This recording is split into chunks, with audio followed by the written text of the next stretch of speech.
The yard was supposed to be calm that morning. The guards had opened the gates to let the men stretch, walk, sit in the sun, and breathe air that did not smell like steel. The sky was bright. The yard was crowded but quiet. At first glance, nothing seemed wrong. But then something changed. It started with a sound so small most people didn't hear it, a sudden stop in the talking. A strange stillness. A heavy silence that seemed to press on everyone's shoulders. The guards looked around, confused. Inmates stopped mid-step. Even the birds above the razor wire stopped chirping, as if they felt something too. Two groups stood on opposite sides of the yard. On the south side, a large group of men stood shoulder to shoulder, their faces serious, their eyes focused forward.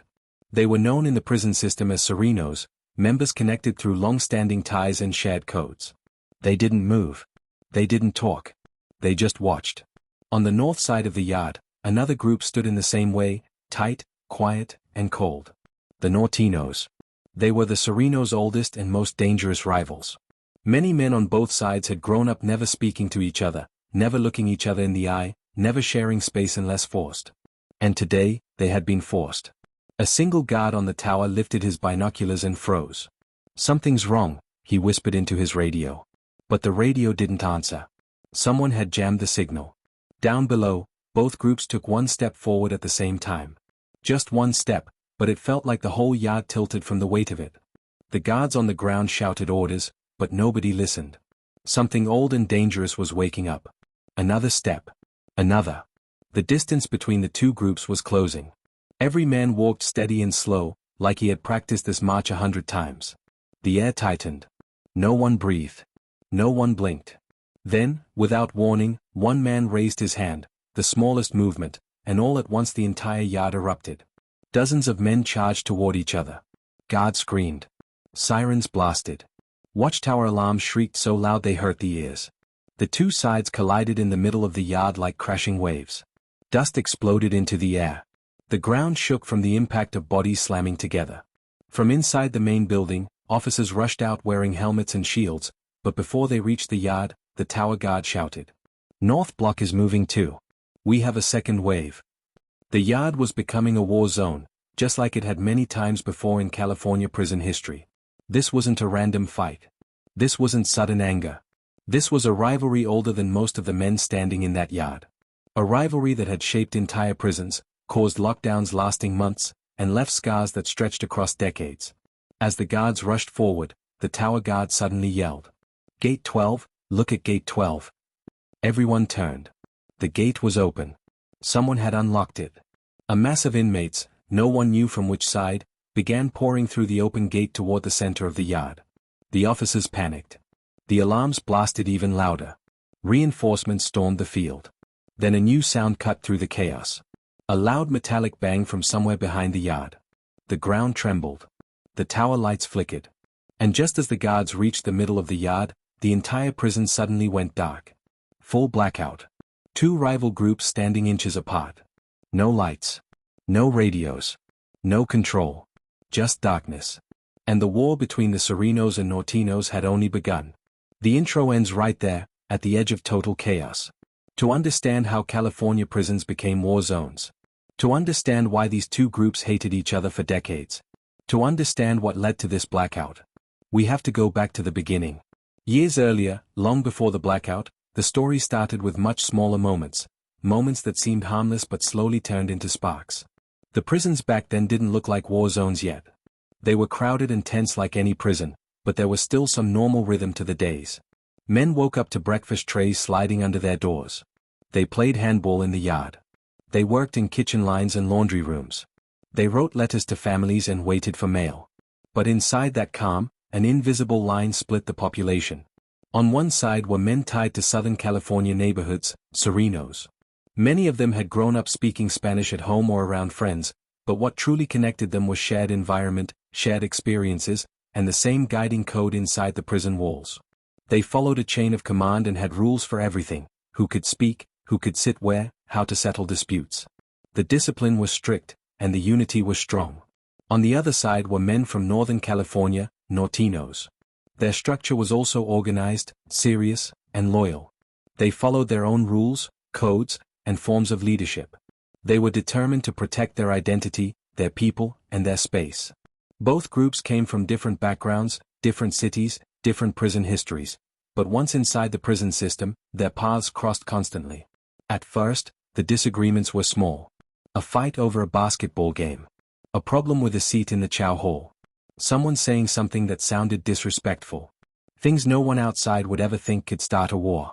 But inside a prison, small things become big. Respect is everything. Territory is everything. Loyalty is everything. Every time someone broke a rule, any rule, it added a tiny spark to a growing fire. One early spark happened when a young Sureno named Mateo, who had just turned 19, walked into the wrong shower area by mistake. He didn't know the rules yet. He didn't know the lines that were invisible to any new inmate. But the Nortenos did. A warning was given. Mateo apologized. The guards thought it was handled. But it wasn't. 3 days later, a Norteno member named Rico was pushed during yard time. No one knew who pushed him. Some said it was an accident. Some said it wasn't. Rumors spread. Who pushed Rico? Was it a Sureno? Was it revenge for Mateo? Was it just bad timing? No one knew the truth. But in prison, facts don't matter as much as stories. Stories spread faster than fire. And once both sides believed the other had disrespected them, the rivalry grew faster than anyone could stop it. The first large fight broke out in the chow hall. It wasn't planned. It wasn't organized. It was chaos. But after that, both groups understood something. If they didn't get organized, they would be picked apart by the other side. And so, leadership tightened. Communication improved. The Surenos chose certain men as decision-makers. The Nortenos did too. From that day forward, every movement in the prison, every walk, every meal, every yard time, became a carefully choreographed dance. Surenos on one side. Nortenos on the other. Always watching, always waiting. The guards noticed the tension. Some tried to break it up. Others tried to separate the groups. But the prisons were overcrowded. There weren't enough guards. There weren't enough beds. And there definitely weren't enough blocks to keep both groups apart every day. Over the years, both sides grew stronger, more organized, more prepared. And then came the moment that pushed everything over the edge. A transfer bus arrived at Pelican Bay State Prison, carrying inmates from a Southern California facility. Among them was a man named Luis, a respected Sureno with influence in multiple prisons. Guards thought moving him north would calm tensions in the south. It didn't. It made things worse. The Nortenos heard he was arriving. The Surenos prepared. And when Luis stepped onto the yard for the first time, the air tightened so hard you could almost hear it stretch. One wrong look. One wrong word. One wrong step. That's all it would take. For a week, both sides stayed surprisingly calm, not peaceful, but controlled. They watched Luis closely. They watched the yard even closer. No one wanted to be the first spark. But something else was happening behind the scenes. Someone, no one knew who, began passing messages through the laundry room. Notes that seemed innocent but carried coded information. Messages about movement. Messages about timing. Messages about power. Guards found one of the notes, but it was too late. The date had already been set. The Surenos and Nortenos were heading toward a clash bigger than anyone had seen in years. Not a random fight. Not a quick argument. A full-scale yard takeover. The morning of the riot, some inmates felt it in the air immediately. The yard was too quiet. People were too stiff. No one smiled. No one joked. The guards felt it too. But they didn't act fast enough. The two groups formed on opposite ends of the yard. The alarms malfunctioned. The radios jammed. The cameras flickered. And before anyone could stop it, both sides took their first steps toward each other. That's when the world seemed to hold its breath. The dust rose. The footsteps grew louder. The guards ran forward. The tower alarms screamed. But nothing stopped the collision. And just when the guards gained control of the tower, the blackout hit. The prison went dark. Two rival groups inches apart. No lights. No radios. No cameras. No control. Something terrible was about to happen. Something no one could stop. And the chapter ends right there, inside the blackout, with both sides ready to explode in the dark.